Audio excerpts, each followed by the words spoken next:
Yeah, I guess we're talking about, it's recording now. Yeah, I guess we're talking about how we would try to get on a Mandarin show. I mean, you've already got the skills. Yeah. Yeah, I mean, I performed a couple of times with the Chinese comedy group La Feng, so I think that they would potentially, and they travel around for all their shows to different locations, so they might be interested in having one at your club. That would be great. I love the time, having a little bit of a time constraint, like that if we got them to perform, let's say end of September, and then we do this thing where, I learn, I don't know the title of it, like vegan learns, Mandarin in 3 weeks, where basically we go over my set, we see what can be translated using your skills. Yeah. And then we both perform on that same show, and we kind of do like a mini doc. We show the process, how I got there. We would use my app for me to learn it. And yeah, I think that would be awesome, and just if as long as we work out a show, booking a show with them, Yeah, I mean, I think that they're the most logical group to reach out to first because they would just have the biggest stable of people currently performing Chinese comedy in New York City that at least I know of. Yeah. So in terms of putting a show together to have enough comedians to do enough time and have it be a decent enough quality of a show. Exactly. To put together. So I think they're what makes the most sense. All right, yeah, that would be great. And then, we were talking about that if I open it, we have to talk about the elephant in the room, okay, why are we speaking Mandarin at all? Yeah, exactly. And I've performed some comedy in Mandarin over the years, and the biggest difference between performing, I mean, there are many differences, but the biggest difference between performing in Chinese and performing in English is that when you're performing in Chinese, literally the entire crowd is Chinese people. So it's a little bit different. Usually when you're performing in English, the crowd will be a mix of people from different states or different countries. And whereas if everyone is from one place, even though China is a very big country, the more of the crowd they'll have a more shared sensibility than the average crowd that you're used to performing to. Interesting.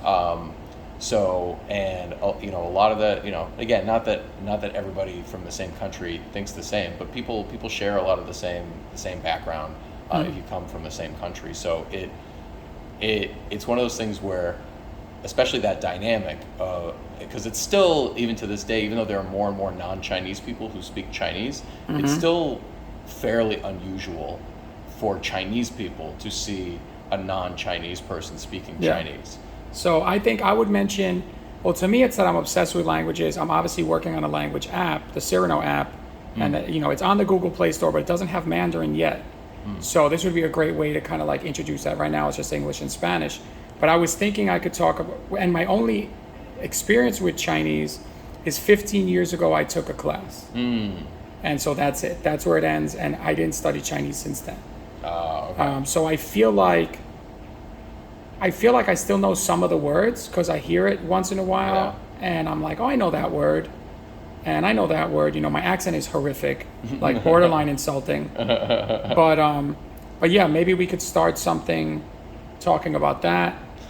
Yeah, and there's actually, as you're talking about, you learned it many years ago, but you've basically forgotten everything. There's actually an expression in Chinese that I've heard Chinese people use where they'll often talk about it with respect to learning English, and that they learned English many years ago in school but haven't retained a lot of it. And they'll say that I learned English when I was younger, but I returned it all to the teacher. Nice. Yeah. That's great. So it's rather than it's oh, I just forgot. It's oh no, I gave it. It's the teacher gave it to me and I gave it back to the teacher. What? Yeah. So I almost think when you're explaining your story, if you use that expression, you say 我还给老师 means I returned it to the teacher. I returned gay to the teacher. See, I know 老师, that means teacher. Yeah. I remember that word. And gay is to them or whatever. Yeah, it means like to give or That's to. crazy that I remember any words at all. Yeah. It's insane. So maybe I didn't return it all to the teacher. Yeah, maybe you didn't return it all to the teacher. Maybe you're lying. Maybe we have a lie off the bat. But I don't know. It's a little bit playful. But it's just as a joke. Yeah, I would love to then, because I want to talk about money, being broke, and I feel like hopefully that's related, not necessarily relatable, but hopefully we can make it funny. So I was thinking maybe if we say I returned the Chinese to the teacher, hoping the teacher would return my money for the class. Yeah. Is that possible? Is there a way to make a joke out of that? I mean, I think we could. I think we would definitely try. It's again, I'm not sure it would get a laugh, but at the same time, in the situation you're talking about, the word return, the way we just used it in English, it would also be the same word in Chinese in both situations. So there's a good chance it could work. Okay, that would be sick. Because you would say, like, if you wanted to say, my Chinese I returned to the teacher, but like the money or the tuition didn't get returned to me. You'd say, 我的中文还给老师，但是学费没还给我. So in both situations, you're using the word 还, which means to return. So yeah. I'm already learning. 没还给我 was not returned to me. Yeah. That's insane that I can understand. Wow. Yeah. Because may means to anti it. Yeah. Dude, this is 15 years ago. Okay, so maybe you're better at languages and you're giving yourself. Well, I have a language app. I do speak. I know like 1,000 words in Russian, like 1,000 words in French, all through this like app process. Right. May, Juan, you just taught me, is return. I've never heard that before. Yeah. Gay is to, wa, me, or whatever. Yeah. Yeah. So it's that's insane. I don't know. You're obviously you have kind of a way. You have a system. Obviously that works for you. I do use like mnemonics and stuff like that. Like, so I'll use like other words like may I, no you may not. So then may I, no you may not. So then may means no. Yeah. Does that make sense? That's like the trick I'm using. Right. And you don't forget it because you use like English to learn it. Yeah. So, you know? Yeah. So may is one of the ways for you use to negate, and it's specifically used for the verb to have. When you're saying to not have, use may. There's a more common negator called bu. Yes. Which is used for almost everything else, but may is used for like it's almost now like that's reminding me a subset. that I remember my teacher many years ago said for a compliment we're going to say not bad. And they would say bu cuo. Yeah, bu cuo. That was like so many years ago, dude. It's insane. Yeah. Okay.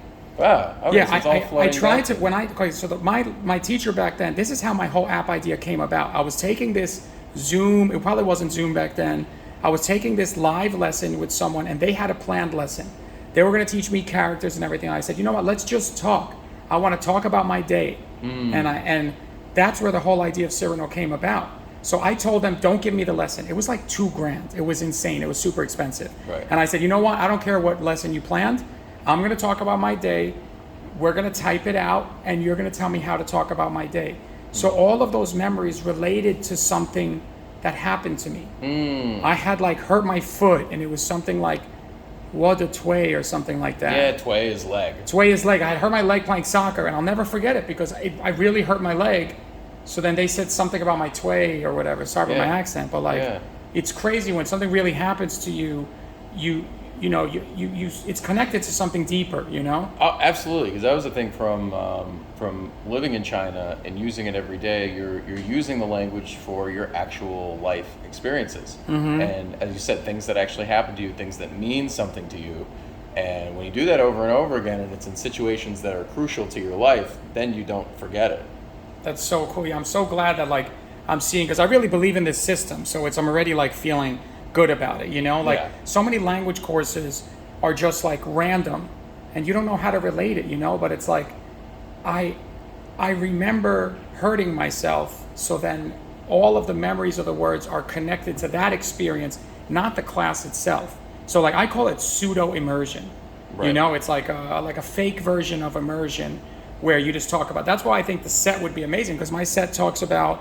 So let's see if we can make this make sense. Like I want to talk about how, okay, in New York City restaurant, 9 out of 10 restaurants go out of business. And then the pandemic happened and the government was like, you know what, let's make it an even 10 out of 10. But I have no idea if that would even translate, and that's a little complicated, but I just want to pass some joke ideas by you, and you tell me if there's like anything to work with there.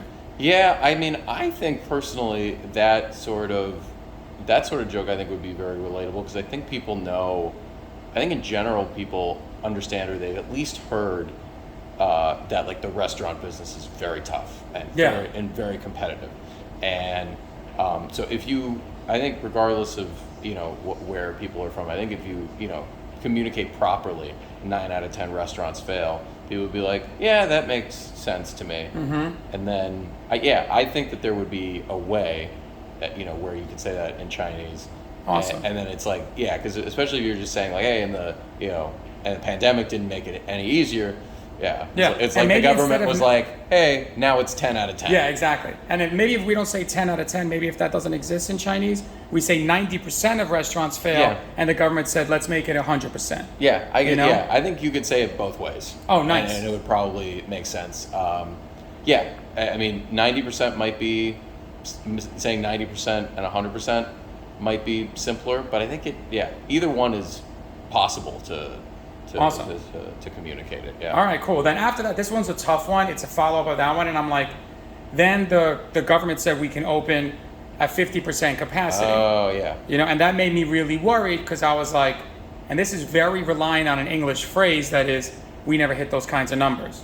Yeah. So that one we might have to omit because I think it relies on that we never hit those kinds of numbers. So yeah, that is a very particular English phrase, but I think there might be, if we played with how to say it in Chinese, because I think what the setup of the joke relies on is the expectation in the audience, and I think there would be a pretty clear way if you still articulate that it's 50% capacity and that you're worried. Yeah. I think people are going to know, or they're going to think they know, that you're worried because that's not enough for you to make Exactly, money. exactly, And that's what the joke relies on. Nice. So I think as long as we can use the Chinese to properly communicate that the government said we can open at 50%, and I was very worried. And then people are going to be like, oh, he's worried he's not going to make money. And then I think, now I'm thinking about it in my head, I think it'll sound a little clunkier in the English translation when I'm saying it, but as long as I think to say something in Chinese like I was and that made me really worried because we never reached the 50% level before. Yeah. Or maybe if they say it sounds a little clunky in English, but I think something It'll like sound better in that Mandarin. could potentially What if we said- it would be clear. Yeah. And it would exactly. still go against what the expectation was in the Exactly. setup. So, What if we said the government said you can only use half the seats? And that made me really worried because I was like, we never even used half the seats before. Yeah, But again, it depends on how Mandarin's structured because I don't know enough. Yeah, I mean it. Yeah, But we can figure that out. It depends how you want to say it because it. Yeah. Yeah, I'll rely on you for that, like which way we go with that. Yeah. And then I don't know. There's a couple of other jokes.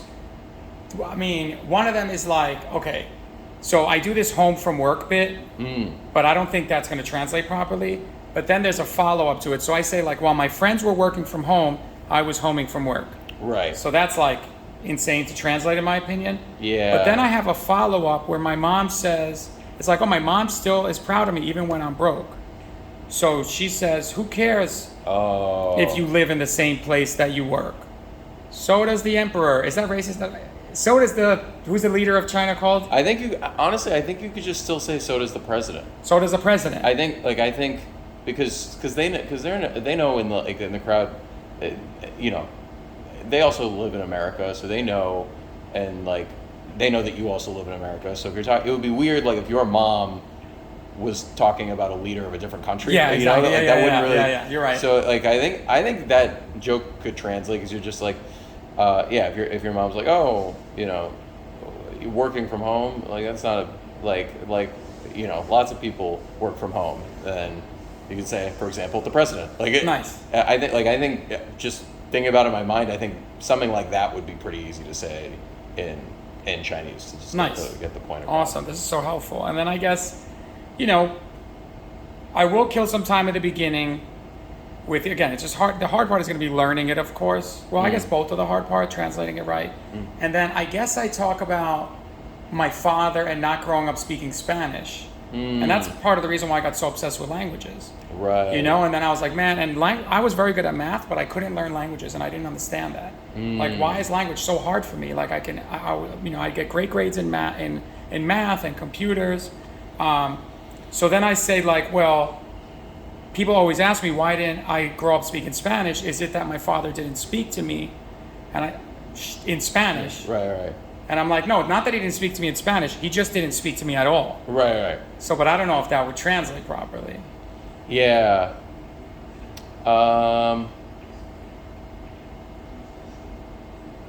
Yeah, I think there is. No, I think you could say it, because if I'm thinking about it now, it'd be like, oh, yeah. I'm just thinking like how it is. 你爸爸没跟你说西班牙语，不是，我爸爸没跟我说话。Yeah, it's possible that you could say like, yeah, or 爸爸什么都没跟我说。Yeah, there are different ways where you could say, like, someone's asked, like, oh, yeah, your dad didn't speak Spanish to you. It'd be like, no, my dad didn't speak to me at all. Or like, even like some words he never spoke to me, or like there are ways. Yeah, there's different ways. There are different ways to say it. And, nice. And like it could, yeah, and like I mean, I would have different ideas. We could also run those different phrasings also awesome. by a native speaker to see like if one particular one exactly resonates better with them. I'm gonna use the bathroom super quick, and yeah, I could just pass like 2 more by you, and then maybe you could do like a little ending of this, maybe even in Chinese. Yeah. That would be sick, and then a little goodbye and thank you to everyone. Yeah.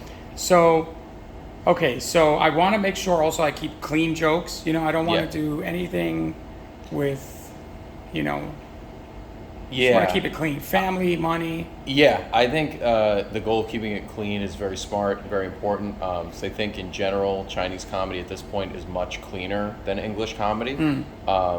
Just because I think there's like,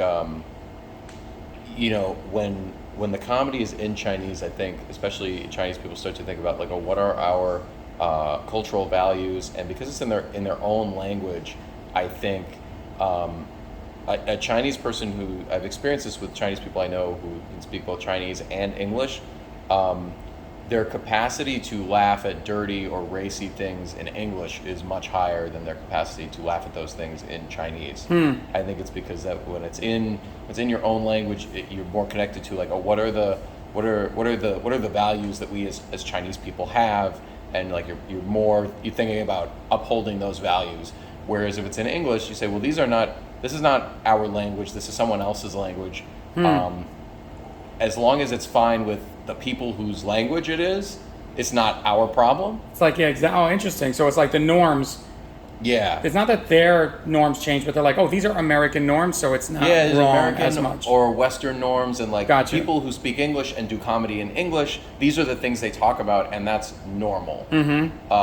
Whereas it's like, if it's in Chinese, they're like, oh, we as Chinese people don't really talk about these things publicly, or that's a little bit strange or uncomfortable for us. Gotcha. Whereas in English, they're like, well, if people whose language is English are comfortable talking about that, then that's fine. That makes sense. So maybe if I go back to the broke thing, a joke I don't normally say on stage, but maybe because just to stay on that and to keep everything clean, this really happened to me. So basically, I've been broke, and at the time my bank account was negative, and I was on a plane with my girlfriend, and she had like paid for the flight at this particular time, and I wanted Wi-Fi, and it was $8, but I couldn't. It's not like my bank account was low, like it was negative, so I couldn't even charge $8 on it.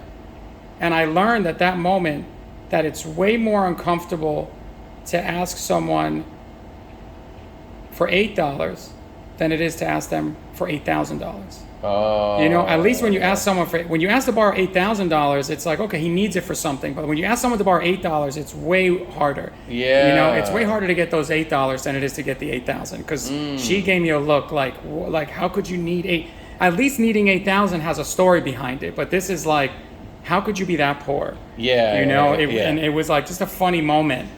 That I mean, I don't really say it on stage, but I wonder if that's like something there. I don't know, just like a random thought. No, I kind of no. I definitely agree with you because I've almost weirdly had that experience that I almost no like I've almost had that experience with homeless people where I take them more seriously if they ask for a higher amount of money. Yeah. I don't know. Isn't it crazy? Yeah. If they're like $1, I'm like, go away. They're like, I need $15, and you're like, oh well, what do you? I'm listening. I'm trying to build a business over here. Like, what do you need that for? You know. Exactly. Yeah, it's so funny. Yeah. Yeah. So I think there is something to that. I would do that later in the set just because I think it is a little bit more of a conceptual and complex and maybe just slightly more risky because it's more conceptual and abstract. But if it connects to the other stuff and you want to talk about it, there's no reason you couldn't work it in later in the set. And if it doesn't hit as hard, then there's not really. It doesn't really. Yeah, like matter. middle of the set, so it's fine. Yeah. Yeah. All right, this is a weird one. So this one is interesting. I mean, I'm just so curious if it's possible. So in Mandarin and Chinese, there's no so you have like an R sound or no? Yes. Is it is there like a Spanish like R sound at all? No, there's not like a rolling R. So, but it is weird because the R does sound different if it's like at the beginning of a syllable versus the end of a syllable. Like when it's at the end of a syllable, it sounds more like our English R. Like the word, actually, like the word for ear is ardo, R. So that sounds pretty similar, like that R. You kind of like doing R. But if it's at the beginning of a syllable, this is like one of the hardest sounds to explain to people in Chinese because it sounds like it is an R, and you can kind of pronounce it like an R, but it's like a mix between an R and kind of like a G sound, which I know sounds like how could you possibly do the sounds, but it's almost like the mix of an R and the second G sound in garage, like that zh sound. So it's like. So you see how like the beginning is kind of like a r, but then it has like that. So like there's a word for to like let someone do something. Let is there's the sound to let someone do something. The word for let, which is rang, wrong. I've heard that before. Yeah, it's really hard to say that sound. Right. So you don't say wrong. It's not like a ra, but it has interesting. Isn't there some kind of word that's like, and I'm so sorry about my accent, but like rugua or something like that? Yeah, it means like if. So, okay, so the idea would be that like, I tell the guy, so I'm, this is coming from a Chinese perspective even, like, oh, I don't want, being someone who speaks many languages, if I see someone who speaks Spanish in New York, I won't switch to Spanish. I'll let them practice their Mandarin. Again, this is supposed to be from an English perspective. Well, so I know I've seen this joke. Okay, cool. I know which joke you're talking about. It's like the one where you're like, I won't speak Spanish to the person. I'll be like, your English is really good. Yeah. Right? And you like roll the R. So the thing is, it's interesting. Sometimes, if you're doing a Chinese comedy set, especially in America, where the audience will also speak English, you can like work in a little bit of English if it's like essential to the joke. Where if you're telling the joke, because the joke is about you speaking English to someone who speaks Spanish, so it kind of is dependent on you speaking English, like for the punchline to work. So if you wanted to do that joke, I don't think it would be I don't think it'd be inappropriate for you to drop that line in English in the middle of the joke. So you could have the rest of it and be Chinese. Well, how would you say, for example, just out of curiosity, because I find this so interesting. To me, the ultimate thing would be making a Chinese to Spanish relationship. That's like so next level. It's like Inception style. But like, how would you say you can speak? Can you use that wrong word by saying you can speak English really well? You can speak. Your Chinese is. You can Chinese so well or something? Yeah, or something with a, let's see.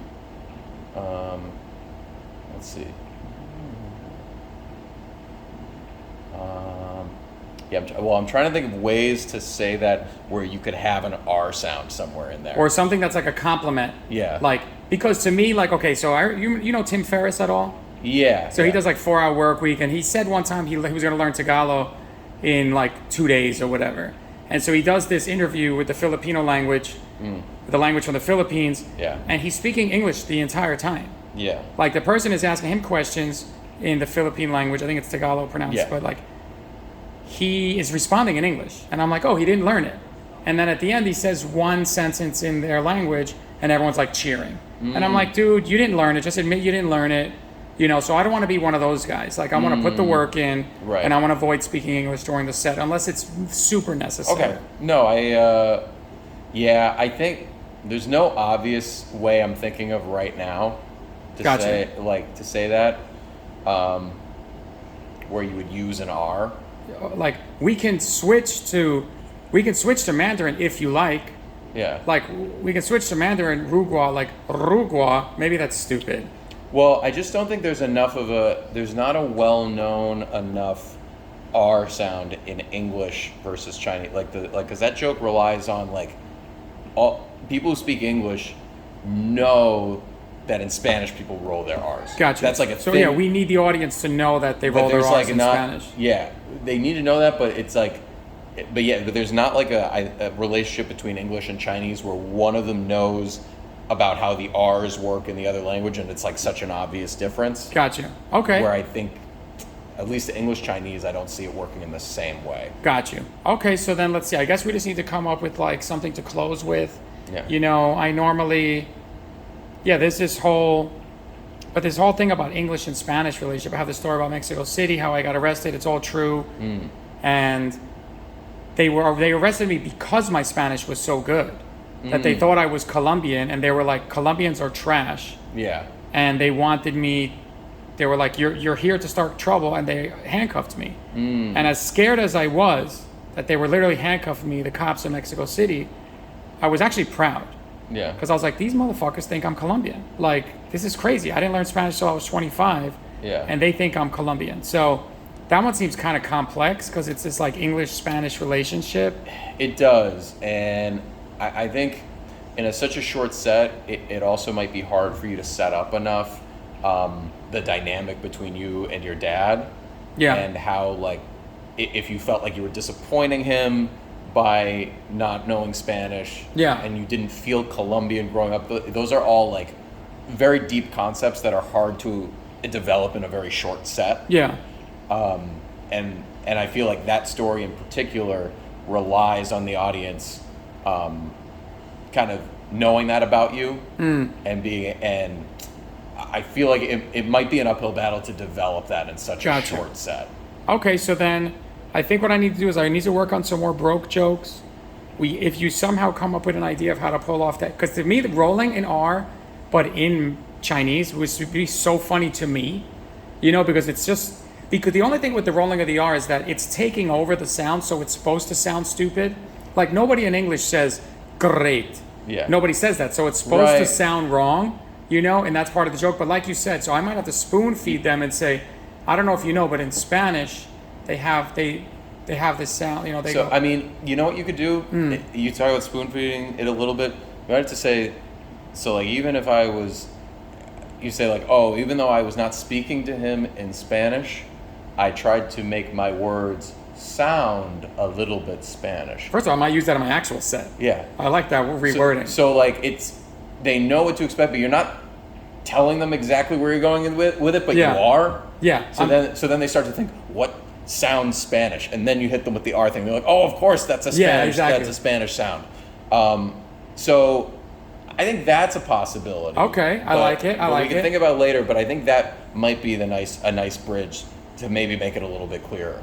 Nice. Yeah, and then from there, I can just, you know, just kind of kill some time. I mean, if I get one laugh, this is a win. You know, that would be like amazing. Mm-hmm. But this has been great. I feel like if with you by my side, we can do anything. But hey, I'm happy to help. It's like it's scary doing it in another language. That's what I love about it. To me, comedy is all about vulnerability, and you can't be more vulnerable than trying to do it in a language you don't even know. I've done comedy in Spanish a few times, and that's already tough for me. It is, but it's one of those things that's scary, but when you're in a situation where you're speaking something that's not your native language on stage, it makes you more likable. It does because Nice. you're more vulnerable. You're coming from a position of weakness or from the underdog, and that's always an asset for comedy. Awesome. Yeah. Yeah. Would you like to leave us with a message in Chinese, just to, kind of end this great conversation? Okay. 那感谢大家的支持，我们努力学习，好吧？ All right. Nice. Thank you so much. I appreciate your time. Can't wait to meet again and work on this set. Yeah, absolutely. All right. Cool. Take care.